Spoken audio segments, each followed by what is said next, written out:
ভিডিওতে আগের পর্বে আমি বলেছিলাম বন্ধুরা আপনাদের যে আমার গুরু মহারাজ সেই আমার গুরু ভাইয়ের প্রবলেমটাকে নিয়ে আমাদেরই সিনিয়র আরেকজন গুরু ভাই তাকে নিয়ে যাকে আমরা দাদা বলেই ডাকতাম, তো তাকে নিয়ে চলে গেছিলেন তারাপীঠে। সেই তারাপীঠে একটা মারাত্মক ঘটনা ঘটেছিল। পরে আমি শুনেছিলাম গুরু মহারাজ বলতে বারণ করলো, আমাদের যে সিনিয়র দাদা ওনাকে পটিয়ে পাঠিয়ে আমরা বার করে নিয়েছিলাম। তো কি ঘটেছিল শুনবেন।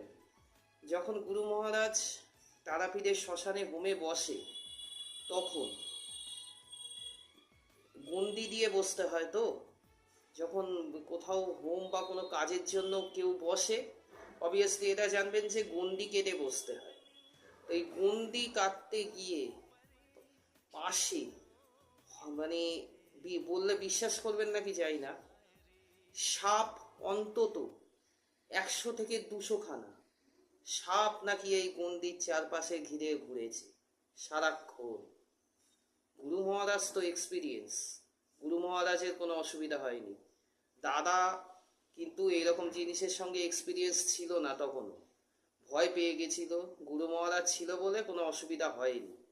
কিন্তু গুরু মহারাজ ওখান থেকে একটা যে হোমের যে ভস্য এবং হোম থেকেই প্রাপ্ত একখানা রূপোর জিনিস, বিশ্বাস হয় হোম থেকে প্রাপ্ত, এটা গুরু মহারাজের কৃপা, একখানা জিনিস পোতলা এনে আমাদের হাতে দিয়েছিল।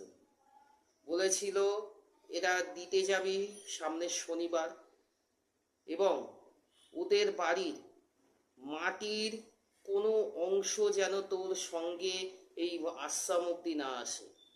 মানে বুঝতে পারছেন, জুতোর তলায়ও তো মাটি লাগে, সেই মাটিও তো সঙ্গে করে আসে। ওই বাড়ি থেকে বেরোনোর পর ওইটাও ধুয়ে তবে আমরা বেরিয়েছিলাম। কিন্তু ওই জিনিসটি, গুরু মহারাজের দেওয়া সেই আশীর্বাদী জিনিসটি যখন আমরা ওই ঘরের সামনে গিয়ে রাখলাম না, ভয়ানক একখানা ঘটনা ঘটেছিল। নেক্সট পর্বে বলবো আবার। নমস্কার।